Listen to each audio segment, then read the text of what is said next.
Should attempting to be cool cause an internal panic attack? Serious question. My anxiety is at like 10,000. Now I know what you're thinking. Don't you act? You're used to people staring at you. To be fair, I'm usually on a stage with bright DMX lights shining on me. The audience is literally a black void from up there.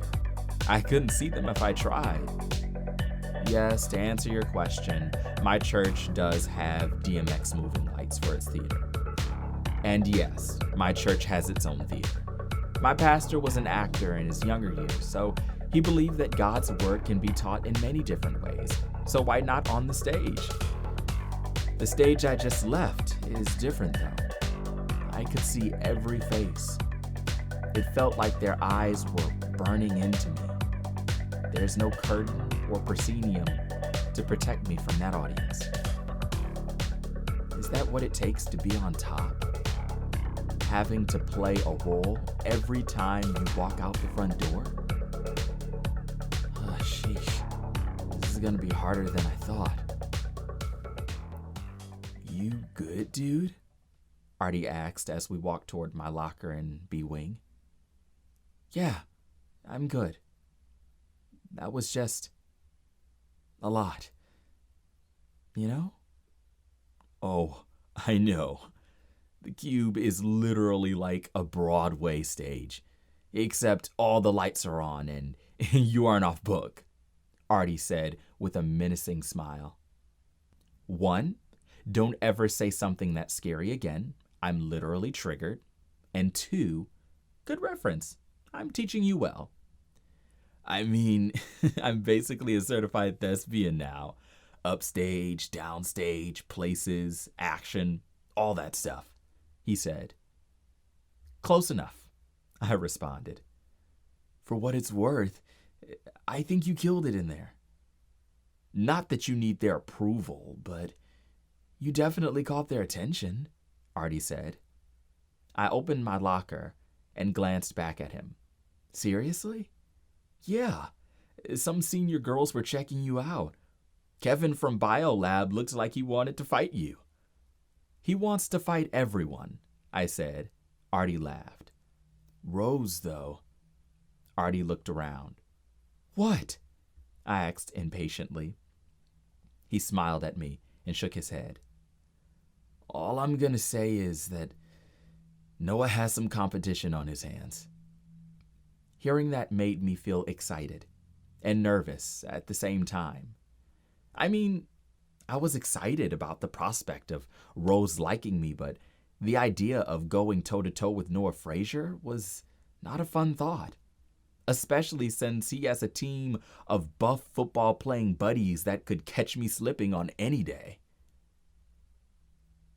Well, this was fun, I guess, but I believe you have an audition to get ready for, right? Artie asked, pulling me out of my trance.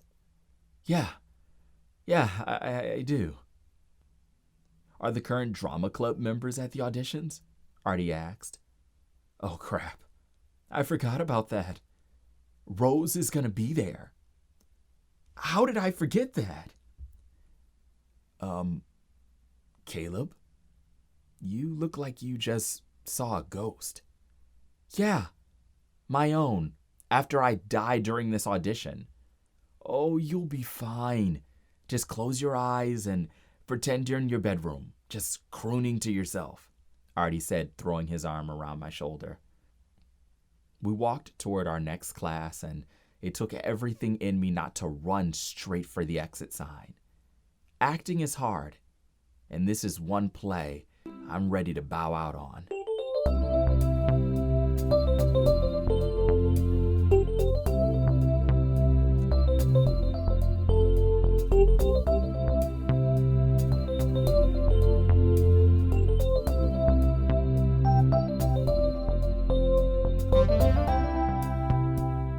When I walked into the theater, there were probably 30 freshmen walking around, some warming up, some looking like they wanted to vomit. Kingsborough has a unique setup for its drama department.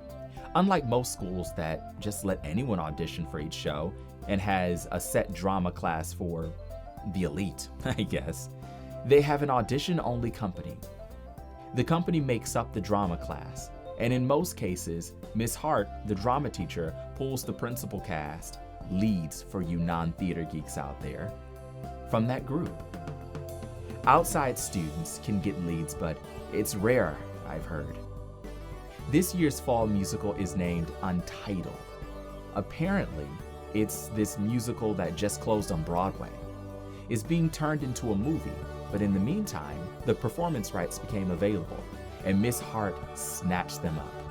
That's the privilege of being a drama teacher at the best high school in the state. Untitled tells the story of this young boy from the wrong side of the tracks that meets a rich girl from the suburbs at a bar in the middle of town.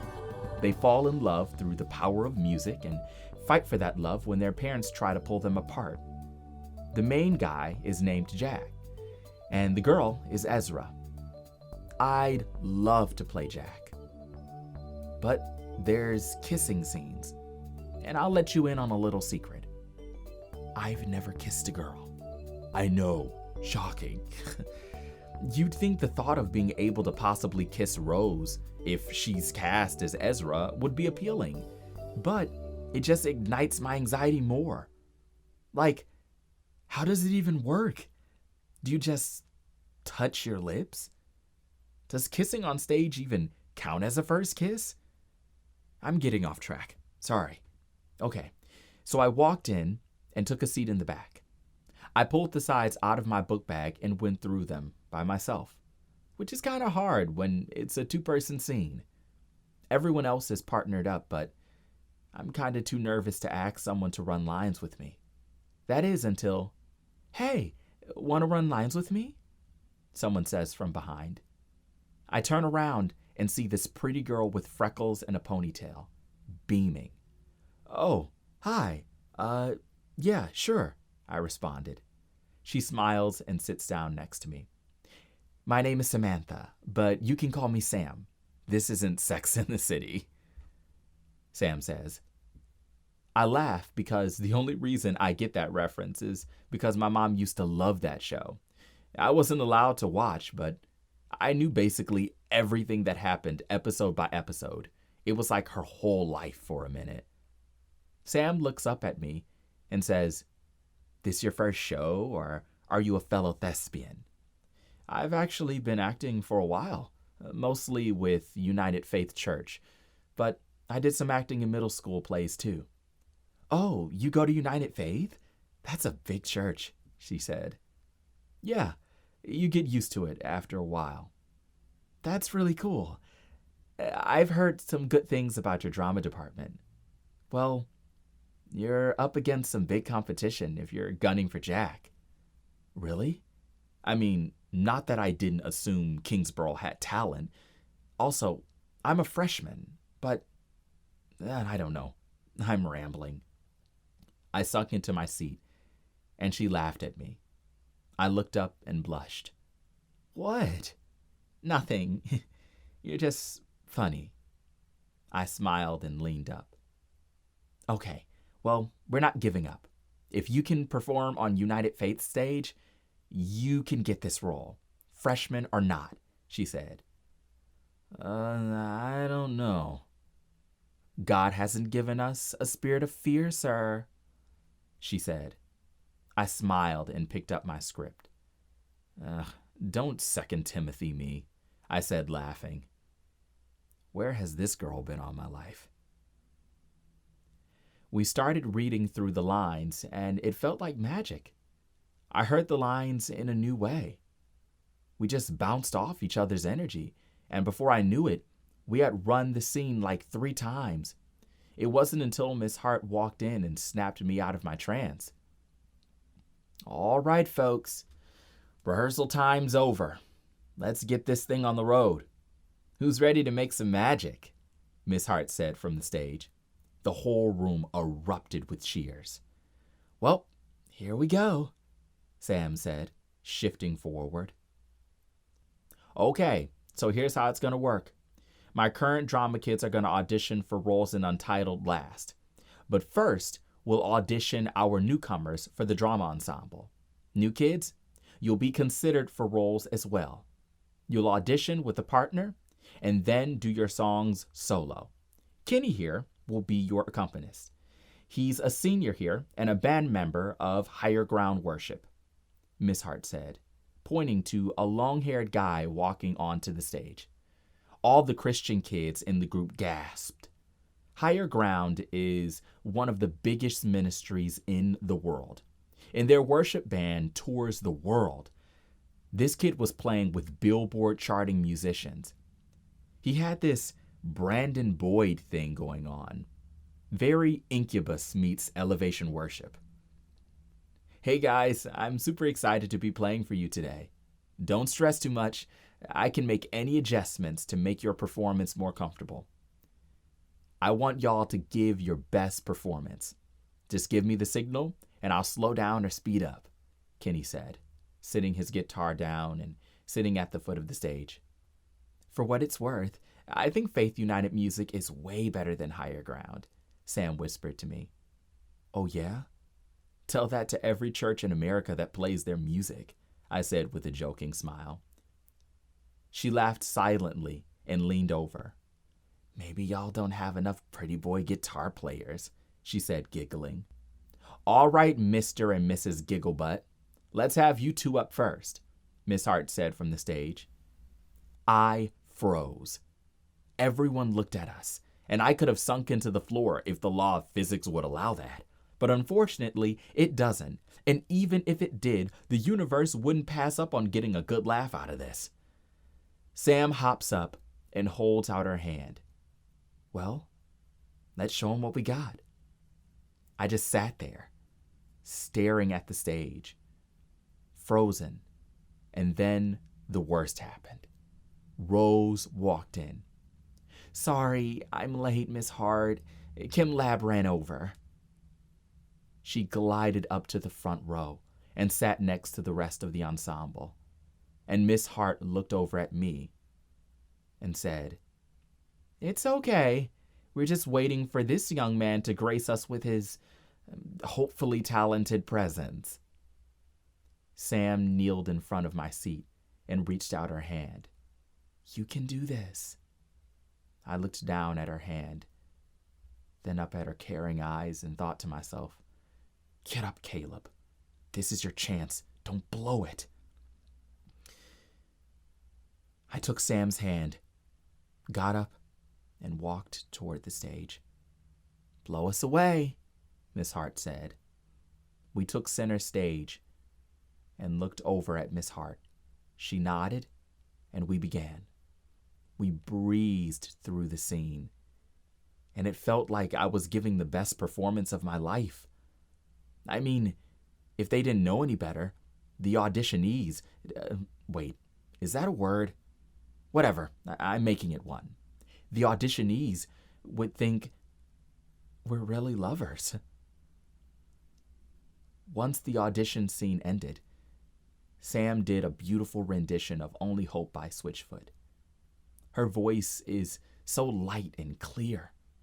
I'm convinced she's a Broadway star in a teenager's body. Her voice is golden. She finished to an applause, and then Miss Hart looked at me, and I took center stage. I was so nervous. I had to put my hands in my pockets to keep them from shaking. It's weird how I walked through the cube without at least looking scared. And here I am shaking like a leaf in the one place I feel at home, the stage. I was so nervous. I look over at Rose, who's smiling and whispering to drama ensemble kids. Then I looked over at Sam, who's taken a seat in the audience. She looks up at me and gives me a nod. There's no words exchanged, but I feel like with that gesture, she's telling me, you got this. I go downstage, introduce my song, Beautiful City from Godspell, and I opened my mouth. I'm not sure what came out because I blacked out. But before I knew it, the song was over, and everyone was on their feet, Even the higher ground guy, Kenny, stood and applauded me. It felt weird. I've never been celebrated like this. I don't know. I love singing. It never occurred to me that maybe, just maybe, I'm kind of good at it. I mean, I'm no Aaron Tveit, but I can hit a falsetto note here and there. Miss Hart smiled and gave me a nod. She couldn't say anything, but I could tell from the look she gave me when I walked down the stairs to the audience that I had done something special. God, this feels good. I looked at Rose and she smiled and said, "That was amazing." I awkwardly smiled and said, "Thanks, I appreciate it." I moseyed on back to my seat and sat next to Sam on cloud 9. Rose talked to me. It's like today can't get any better, right? Once the auditions were over, Miss Hart walked on stage and thanked everyone, then said, "All right, the cast list will be posted tonight by midnight. We'll see. Anyway, good job, and don't get in your feelings tomorrow if you don't see your name. It's just showbiz, kids."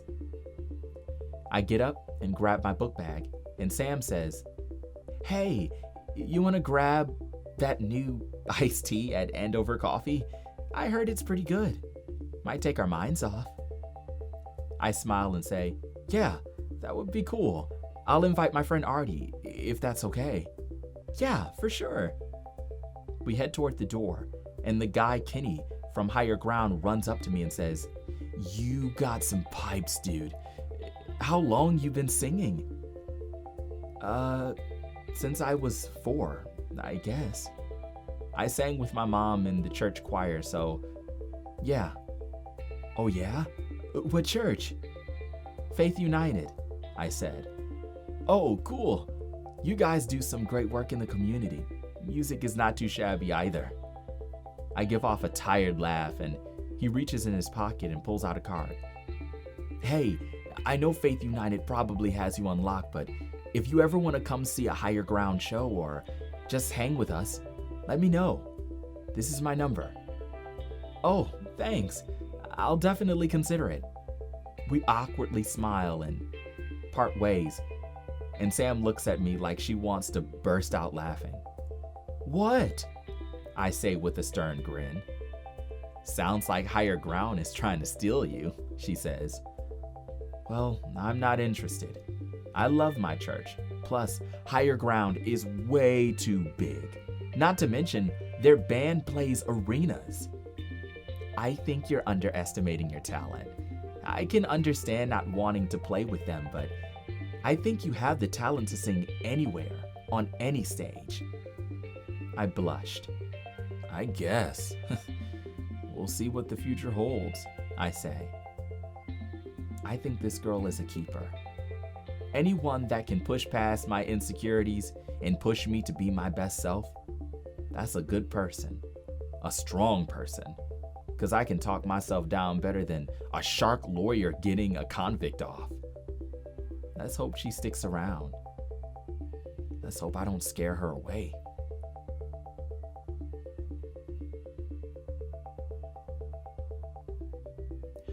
Once we get to Andover, Artie is waiting at a booth. "Took you long enough," he said from a window seat. I roll my eyes and sit next to him. Sam sits across from us. "This is Sam. She auditioned with me today." "Fabulous voice," I said. "Nice to meet you, Sam. I hope he didn't freak you out too much with his golden voice." "Ugh, my voice is okay. I'm not all that." They shook their heads, and I got up and said, "What y'all want?" "Latte for me," said Sam. "Tea, just tea," Artie said. I smiled menacingly. "I'll have him put some milk in it. I know how much you love that." "I will literally kill you. Don't play with me, bro," Artie said with one eyebrow up. He watches one episode of Downton Abbey and loses his mind. Who puts milk in tea? Crazy people, that's who, Artie said. The British, Sam responded. Exactly, Artie said. I laughed and walked to the counter to order. This shop is one of my favorite places to hang with Artie. It's like steps away from Winchester Phillips University, my dream school. My uncle went there, and he brags about it all the time and reminds me that I'm Winchester material. It gets on my dad's nerves because it's Dorchester's rival.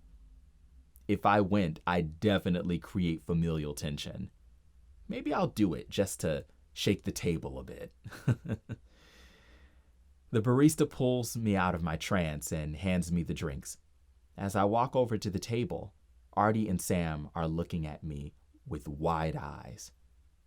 Why are you looking at me like that? Caleb? I guess your audition really took Miss Hart by storm, Sam said. I almost dropped the drinks. I know she's not about to say what I think she is. Caleb, you got the lead. Hey guys, it's Caleb. Thanks for listening to this episode of Project It Guy. I forgot to mention this earlier, but if you want to get more information about Project It Guy and other audio fictions, sleep stories, and print/ebook publications from my good friend Darius, visit DariusStoryLAB.com. That's DARIUS StoryLAB.com. You can also listen to Project It Guy on Spotify, Google Podcasts, YouTube, Apple Podcasts, and basically anywhere you get your podcasts. This production is presented by Nightride. Thanks for listening, and share this story with your friends and family. See you next time for more Kingsborough shenanigans. All right, I got some algebra to knock out. Talk to you later.